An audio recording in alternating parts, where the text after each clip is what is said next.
There are an estimated 47 million of these people in America right now. They are in your replies, your LinkedIn comments, your life. You're born as a second child in a suburban split-level home in Plano, Texas. Your parents are normal. Your dad sells insurance. Your mom is a paralegal. Your first complete sentence uttered at age 2.5 is not, "I love you." It's, "I have some thoughts on that," said in response to your mother asking if you want apple juice. She laughs. This is the original sin. The neural pathway for unsolicited commentary is now permanently paved. Your childhood is a series of interjections. At age 5, during a school play about the solar system, you are cast as a silent rock.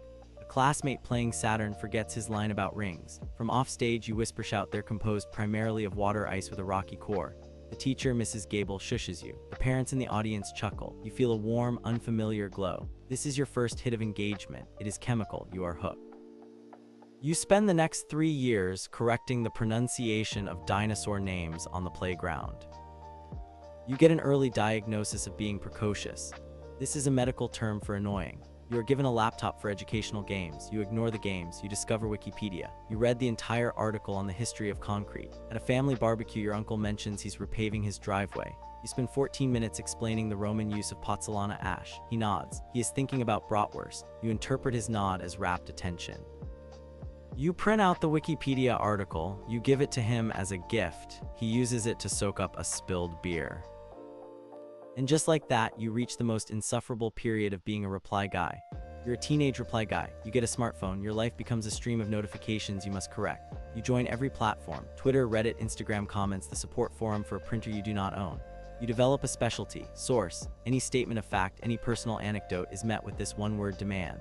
Your cousin posts a photo of her French toast. You comment source on the maple syrup being authentic Vermont grade A. She is 14. She bought it at Costco.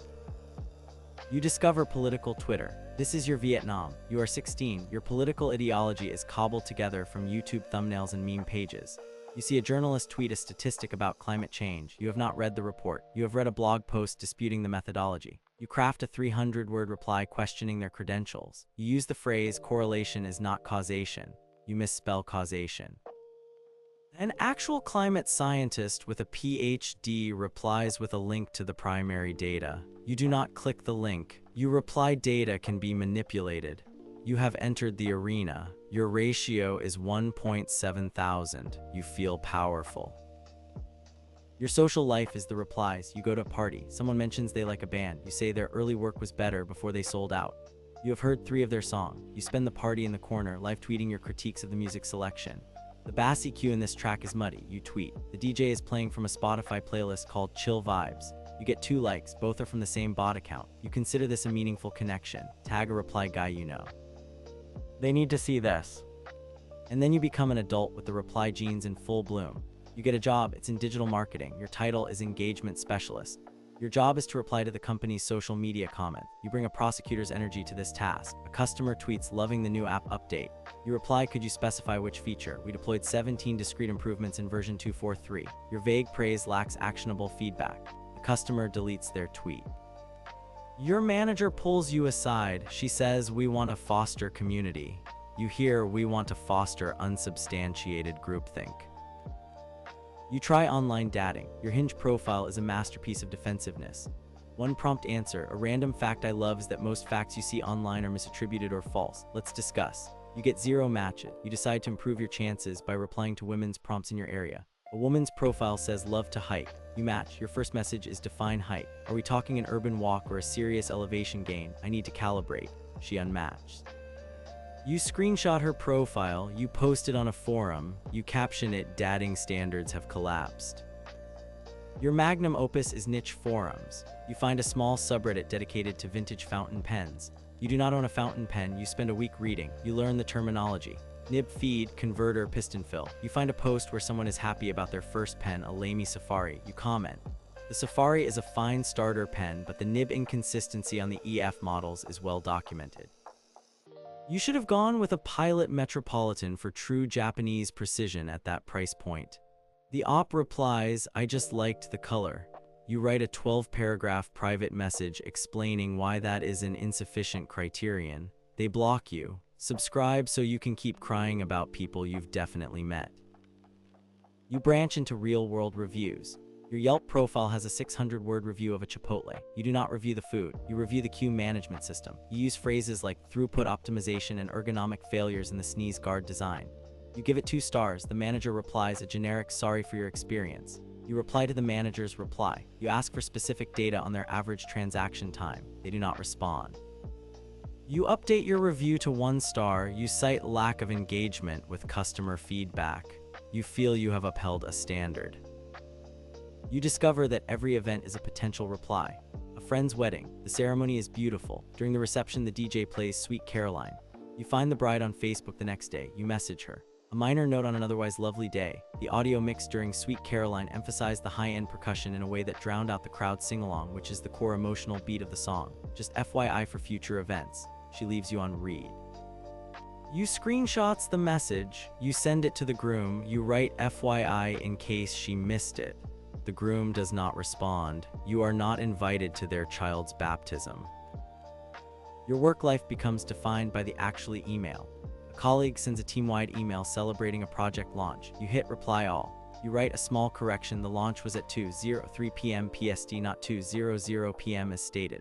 The 3-minute discrepancy is relevant for our SLA reporting. You attach a screenshot of the deployment log. Your team lead replies just to you. Noted. This is the only word in the email. You print this email. You highlight the words noted. You tape it to your monitor. It is your medal of honor. You monetize your condition. You start a Substack newsletter called Corrections and Amplifications. You have 42 subscribers. 38 are family members you guilted. The other 4 are bots. Your first post is a 9,000-word critique of a popular science journalist's article on quantum computing. You have no background in physics. Your research consists of other Substack posts. You charge $5 a month. You make $0 a month. You consider this a victory for independent, adversarial journalism.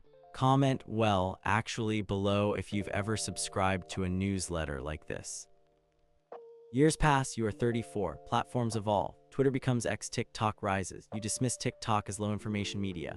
You remain on X, a knight guarding a crumbling castle, your ratio is your identity. A meme goes viral, a funny cat video, you quote tweet. This is a Scottish fold. The breed is known for genetic cartilage defects causing chronic pain. Promoting this is unethical.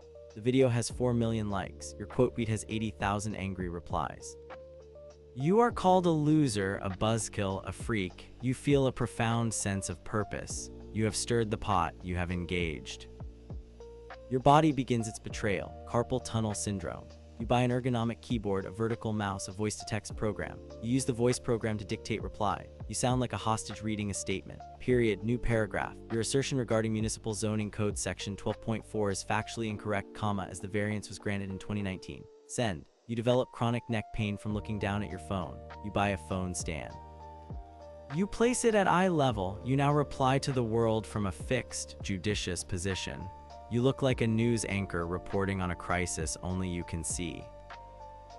You turn 40. Your social circle is the people who also reply to you. You have never met them. You know them by their avatars and their specific fixations. There's a data skeptic who only replies to charts. An etymology bot who corrects word origins. At legal pedant who cites municipal codes. You have a group DM. It is called the Corrections Corps. You spend hours there sharing screenshots of your greatest ratio victories. This is your found family. Your real family invites you for Thanksgiving. You spend the meal in the bathroom, live tweeting a fact check of the Macy's parade commentary.